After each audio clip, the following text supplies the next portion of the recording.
Welcome to the Living Ageless and Bold podcast. Each episode, I bring you amazing women who inspire, educate, and share their experiences and journeys along the way.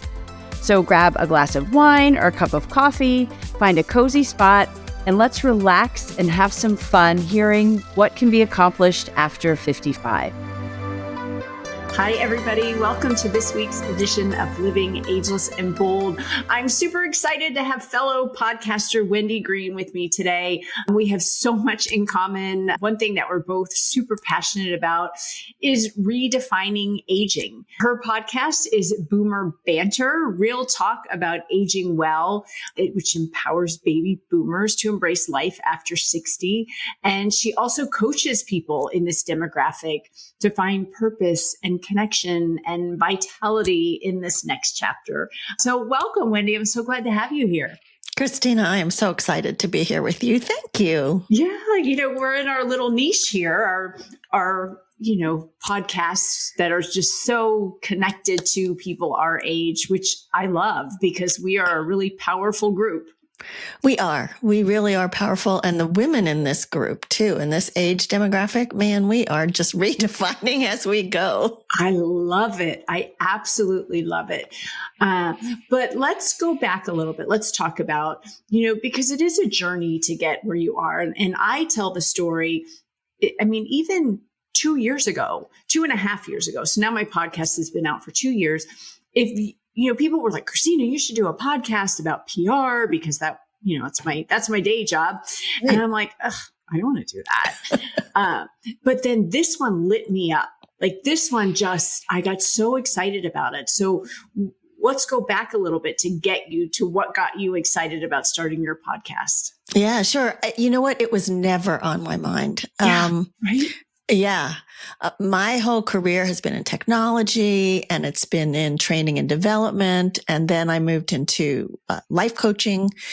And then the pandemic hit. And, so I've been doing this for about a little over 5 years now. And when the pandemic hit, Christina, I had been previously president of my Rotary Club, so I was doing a lot of on-air promotional stuff about things we were doing, and people would say to me, "Oh, you're really good on camera." Yeah. Well, thank you. Like, right, exactly. Oh, that's nice. But then when the pandemic hit, and we were suddenly locked down, I was like, "Oh, well, now what do we do?" And the first thought that came to my mind was that people in our age group, when they lose a job and we're over 50 or 55, finding another job is so much more difficult. And I had, coached a lot of people in that area. So I knew how difficult this was going to be. And I felt like we didn't know how long we would be in lockdown. And I needed to do something to encourage people to not give up. I didn't know about podcasting then. So I thought, I'm good in front of the camera. I'll do a Facebook Live. And I asked a couple of friends, would you be guests? I'm going to start this new little Facebook Live thing. And slowly I started to learn about streaming, where I could stream live to Facebook, LinkedIn, and YouTube, which is lovely. And then I learned, I could take the audio and push that out to all of these podcast platforms and reach an even bigger audience. And here you are. Here I am 5 years later. And like you said, loving it. It is such a new development in my life, but it is so fulfilling. It's like you wake up every day going, all right, what's on my agenda today? Right. I know. And now I'm sure you have the same thing as it gets bigger and bigger, the people reaching out to you. And I look at them, I'm like, oh my gosh, this is why I started the podcast, because I wanted to tell stories about inspiring stories and journeys of women over 50. And I knew a couple stories, but some of the ones that have come my way, I'm like, oh, yes. Book right away. Like, this is so good. So what was your first, you went on a Facebook Live, which let me tell you guys is not easy. It's easy, but it's, and I'm good on camera too, but my first live was kind of a debacle. But that was before, like things have changed. I think I was sideways. I think I had my camera the wrong way. So then when I started teaching my clients how to do it, I'm like, listen, I've already done it sideways. I can fix you on that. You won't do that. But to have the courage to do that, kudos to you, because in your 50s, we're all like technology. But so what was your first topic? What did you break out with? Well, the very first one was just a solo show, where I said, okay, here we are, people from the boomer generation, and it's pandemic. And what are we going to do? We're not done. Let's, remember when we were young and we were protesting and we were, trying to change the world. We totally believed we could change the world back then. Said, why don't we believe that anymore? We can still make a difference. Maybe we're not changing the world, but we're making a difference, and that matters. We need to matter. And so that was my first one. My second one was with my first guest, and she was talking about gun safety, not necessarily gun control, but her little brother had been accidentally shot and killed. And there was very little discussion about that in her family back in the day. And so she has been involved in gun safety, because there, in our country, a lot of people have their guns, but let's do it safely. And so that's what the first show was really about, her story and her journey to how she got to that place. You do a whole gamut as well. I do. On your podcast. Now, are you a weekly podcast? I am weekly now. And are you still doing it on Facebook Live? I still stream live every week on Facebook, LinkedIn, and YouTube. And, it's interesting, Christina, because a lot of podcasters, when I would first tell them that, they're like, oh my God, live. I would never do that. But isn't it true that now as a podcaster, we're being told you need to have a video. You need to have a video out on YouTube. Yeah. So I guess I was ahead of the curve. I was just going to say you were ahead of the game.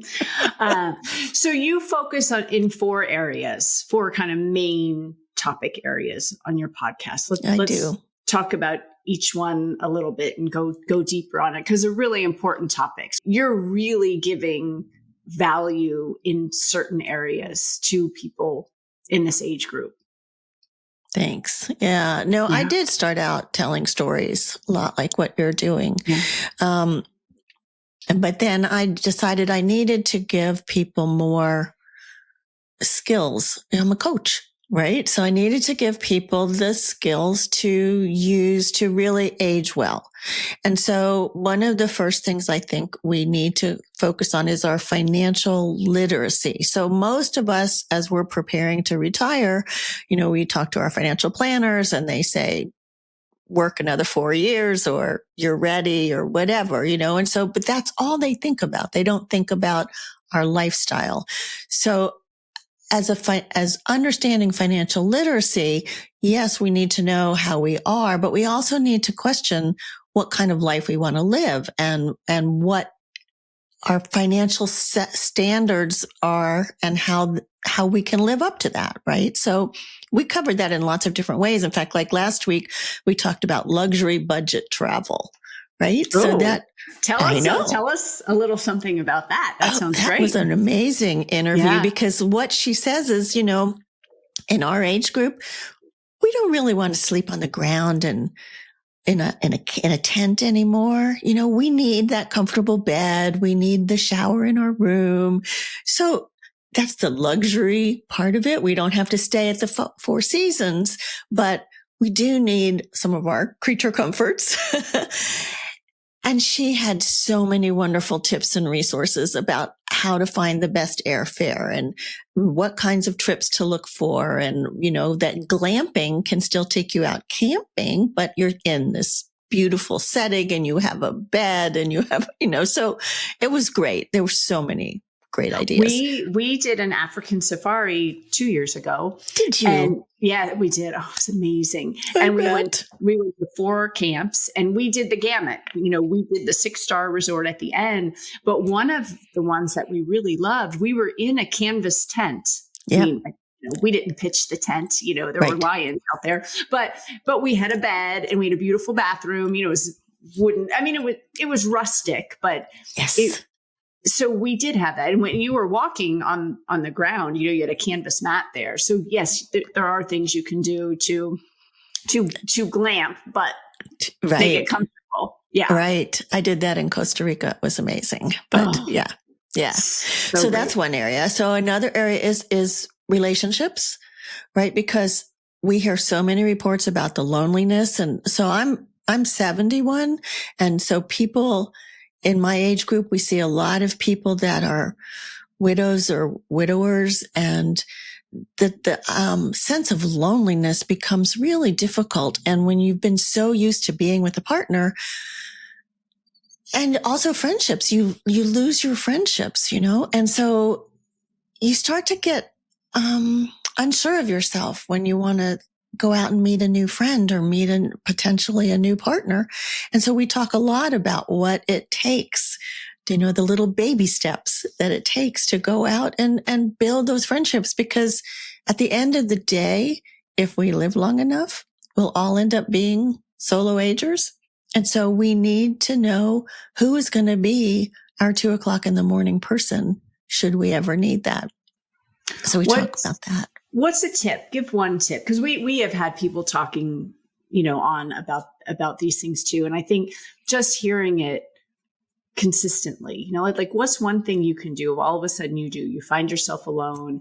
I know I have a really good girlfriend, and her mother lost her husband, her second husband, but they had been married for a long time. And he was, I think, 92. I think she's 89 or 90.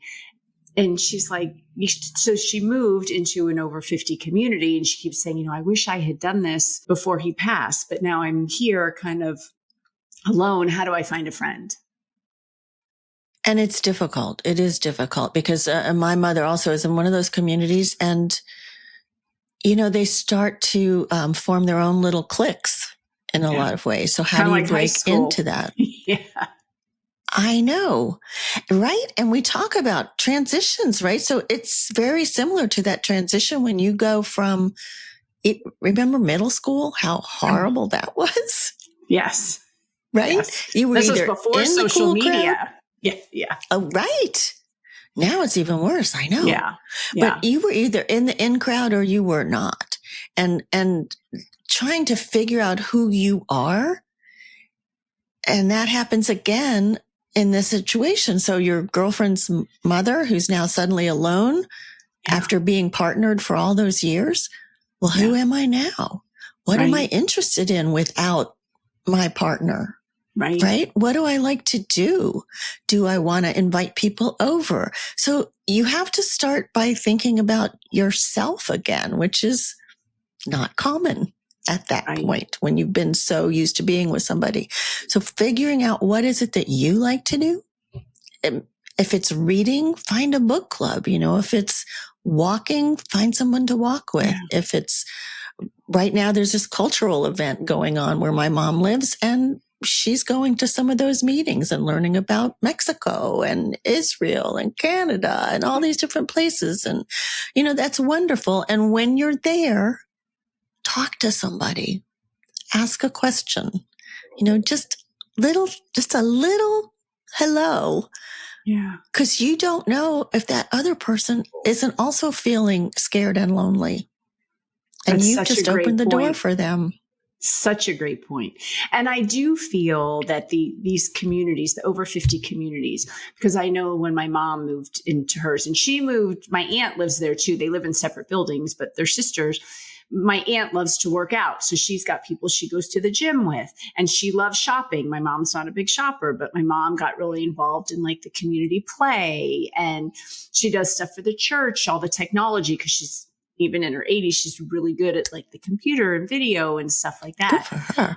Yeah. But I worry about the people who age in place and stay at home. And that's a little bit harder. You really have to make that extra effort to find the book club, or, it's not right there in your immediate community. You do.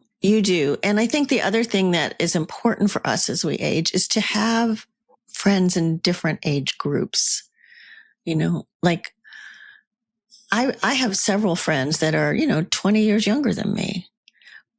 But it's really fun to hang out with them and to listen to them. But you're right. Especially if you start to become unable to drive or to get around and you're living on your own, that really becomes a problem, because most of our communities don't have easy transportation. So you do have to make an extra effort, but there are places to go. As you said, church. You can go to, here in my community, there's, downtown events that happen all the time. And just even walking around the park, going to the park and walking at the park, you meet people, you nod, you say hello. And after a while, you see the same people all the time. And right. Hey, what's your name? I'm Christina. Exactly. Yeah. No, but it's so important. And we know loneliness is such a huge problem, especially in this country, and to be aware of it too. If let's say, you were talking about the cliques, if you are in a clique and a new girl comes to town or, comes to your community, maybe you should include her, give her a chance. Yes. And that's harder. That usually doesn't happen because they don't see that there's people out there. So it really is up to us to make that initial step. And seriously, a smile is the first step.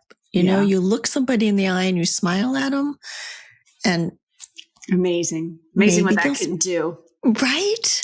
Yeah. I know. Yeah. Okay. So those are two. We've got two more. Okay, right. So two more. So the next one is purpose. Super important, right? Like that's my first one typically go to, because I think if you don't have a reason to get up in the morning, then you're not going to get up in the morning, and you see that a lot as people age and they become, mobility becomes more of an issue and hearing becomes an issue. And there's all these things that start to happen. And why am I still here? Right. So you have to have an answer to that question. And it can be, like my mom, I'll use her as an example again. They have a library where she lives. And so she helps out at the library. So that gives her a little bit of a purpose. It gives her the ability to also meet with other people that come to the little library there, A purpose doesn't have to be a big thing. That's always a stumbling block for people. They think, oh, well, I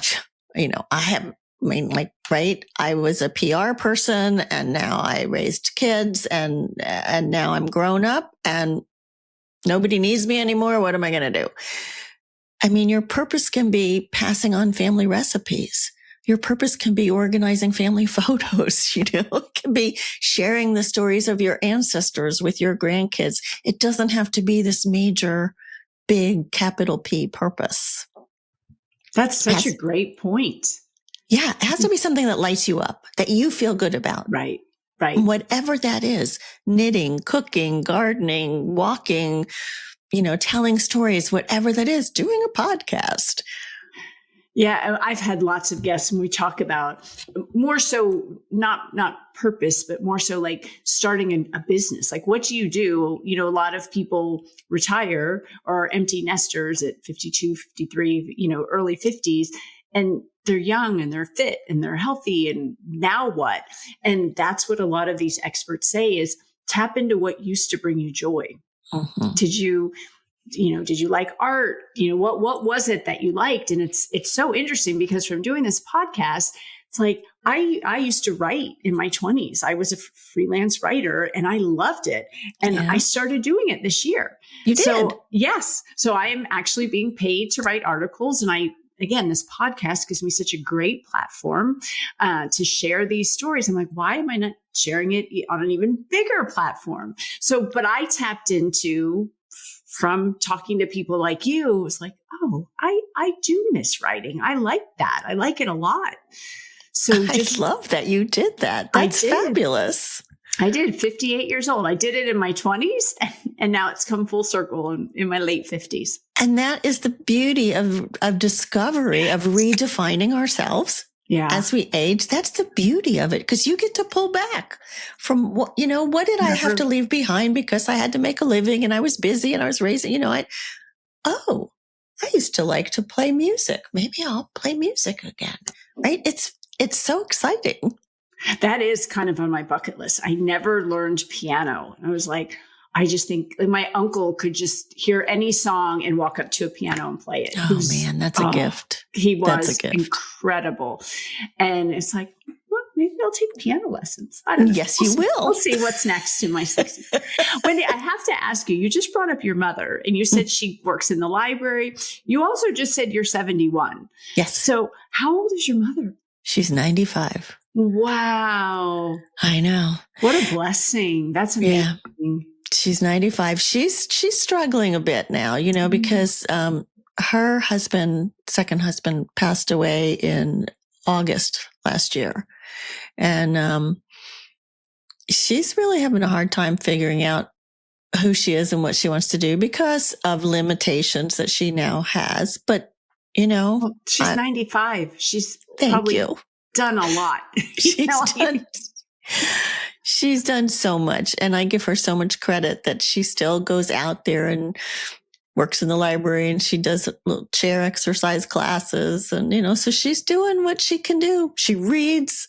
Holy cow, I wish I could read as much as she does. Wow.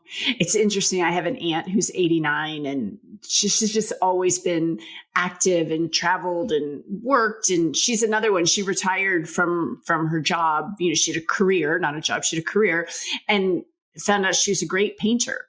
So she sold paintings and made jewelry. But now, kidding. After she retired. After she retired. That's awesome.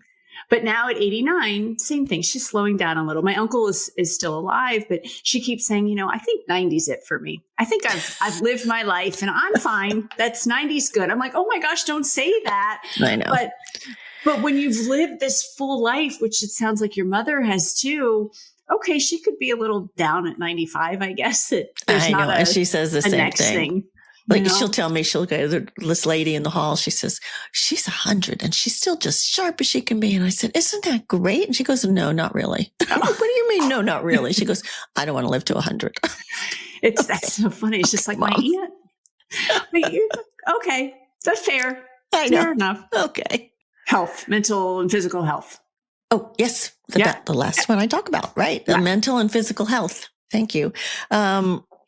I was just getting into our own conversation. I know.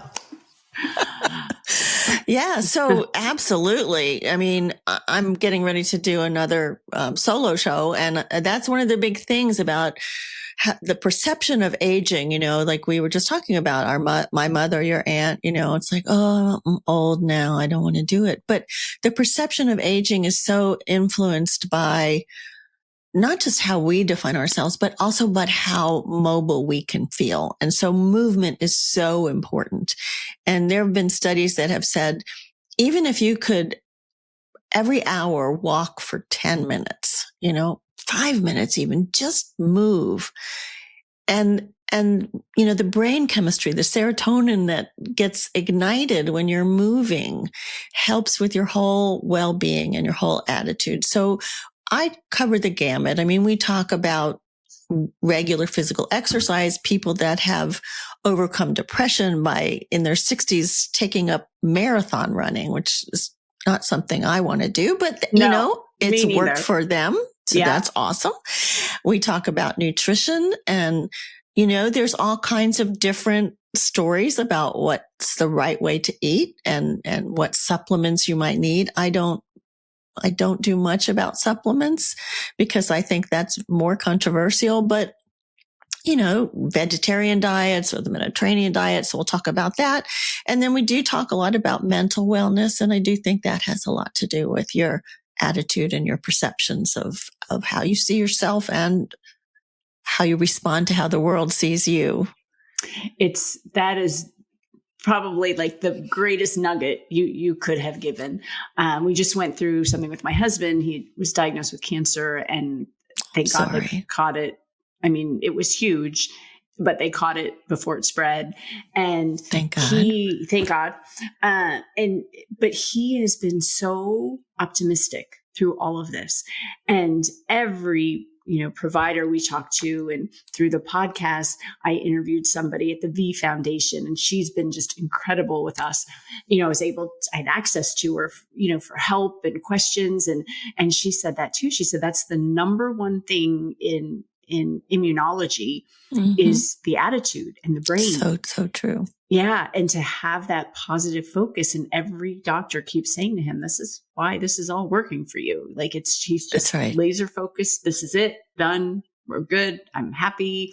Never, I fell apart. He has not fallen apart yet. Good for him. Yeah. I really truly believe that, there's study after study that shows that you either give up or you say, I've got this.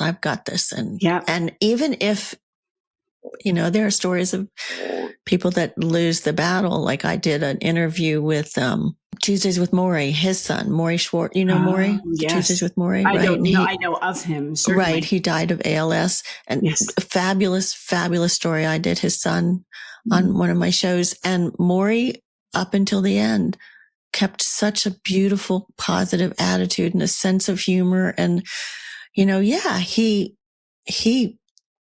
died. He succumbed to ALS. I mean, everybody does but he kept everybody around him feeling positive because he was so positive. And I was just thinking, what a gift for all of them. That's exactly right. To have that.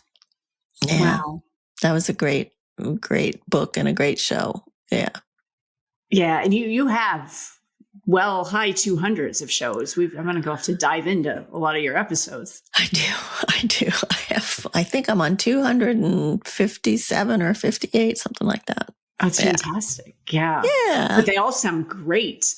Just good. Well, you know what? All is probably an overstatement. I would say most of them have really been good. There have been a few that you're like, okay. You know what I always say on this?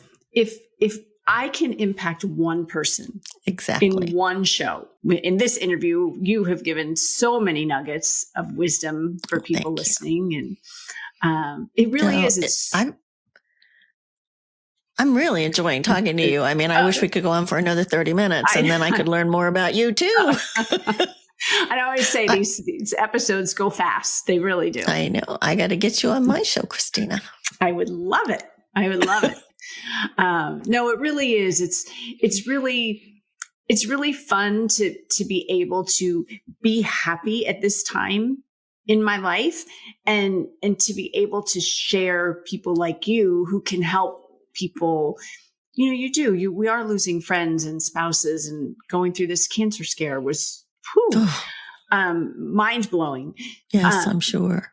But to know, the support and the things you can do, and it doesn't define you, and being over 50 doesn't define you. I just keep thinking of your mother going at 95 to the library that's amazing. Complaining that there's not enough large print books. So I just accidentally ordered one on Amazon. I'm like, you know what? It's kind of good. I like this large print book. I do that again. Well, send it to me when you're done. I'll share it with Mom. It's a good beach read, but the book is a little bigger. But so Wendy, tell people where they can find you. Yep. So my website is called heyboomer.biz, B-I-Z. They can email me at wendy@heyboomer.biz. On Spotify, Apple, YouTube. Boomer Banter is the name of the show. Boomer Banter, real talk about aging well. Awesome. And then talk about your coaching, because you do, this is what you're certified in and trained in, and you can really help people get in that right mindset and shift at this age. Thank you. The coaching is called the Next Chapter Blueprint. It's a 6 weeks program, and it really does take you from like, who am I now? And who do I want to be? And like you said, looking back in your history and going, what did I used to like to do? Let's bring that forward. And you develop a plan, because one of the things that happens when you leave work is you've been so used to a schedule and fitting everything in that you need to do at home in like those 2 hours that you have maybe over the weekend or some, a little bit of time. Now you suddenly find yourself with 16 hours of wake time in the day. And you're like, what do I, and it's like breakfast leads into lunch, leads into dinner. And it's like, what did I do today? So it kind of gives you a roadmap, a blueprint to get going and to figure out, how do you find those friends? What volunteer? Do you want to start a business? What do you want to do? Because this is your turn. This is your time. So that's what we do.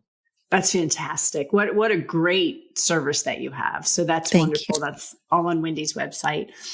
Okay. So I have to ask you, if you could go back 20 years, 30 years, what would you tell younger Wendy that you know now to think about back then? Oh, I love that question. Yeah.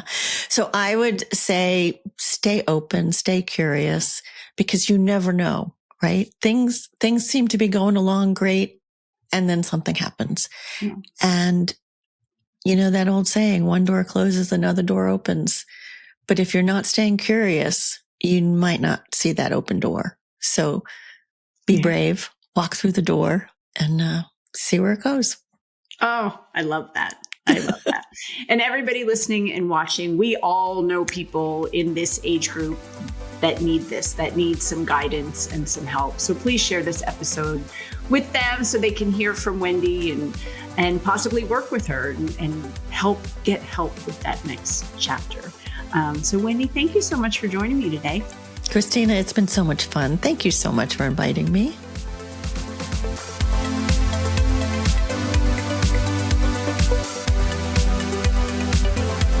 Thank you for listening or for watching this episode of Living Ageless and Bold.